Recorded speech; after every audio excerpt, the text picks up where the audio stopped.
안녕하세요. 김성학 변호사입니다.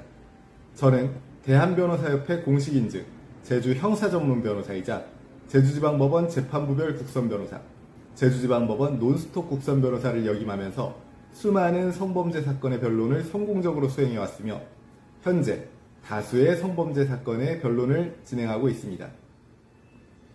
성범죄 사건 스페셜리스트로서 저는 강제추행 사건에 있어서 적극적인 법적 대응을 통해 무혐의 처분을 끌어내는 부분에 있어서 특히 강점을 가지고 있습니다. 오늘은 강제추행으로 수사를 앞두고 있을 경우 법적 대응에 대해서 간략하게 살펴보도록 하겠습니다. 강제추행의 경우 쟁점이 되는 부분은 실제 성적으로 수치심이 들도록 하는 접촉이 있었는지 여부와 피해자의 동의가 있었는지 여부입니다. 대부분의 경우 이러한 사실을 입증하기 위한 물적 증거는 없으며 피해자의 진술을 토대로 혐의가 인정되는 경우가 많습니다. 따라서 강제추행 사건에 있어서 무혐의 처분을 받기 위해서는 피해자 진술의 신빙성을 탄핵하는 것이 가장 중요합니다. 이를 위해서는 경찰 조사에 앞서 정보 공개를 통하여 정확한 고소사실을 특정하고 고소사실에 대한 입장을 정리하는 것이 필요합니다. 고소사실이 사실과 다른 부분이 있다면 그와 같은 점을 명확히 하고 당시 실제 있었던 일에 대한 사실관계를 정리하여 수사기관에 제출할 필요가 있습니다.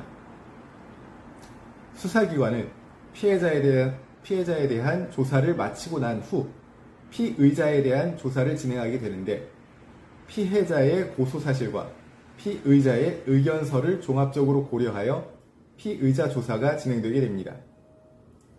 경찰 조사에 있어서는 진술의 일관성을 유지하는 것이 무엇보다 중요하며 피의자 진술의 신빙성이 높다고 판단되며 피의자 및 피해자 진술이 상반되는 부분이 많을 경우 피의자와 피해자의 대질조사를 진행하게 됩니다.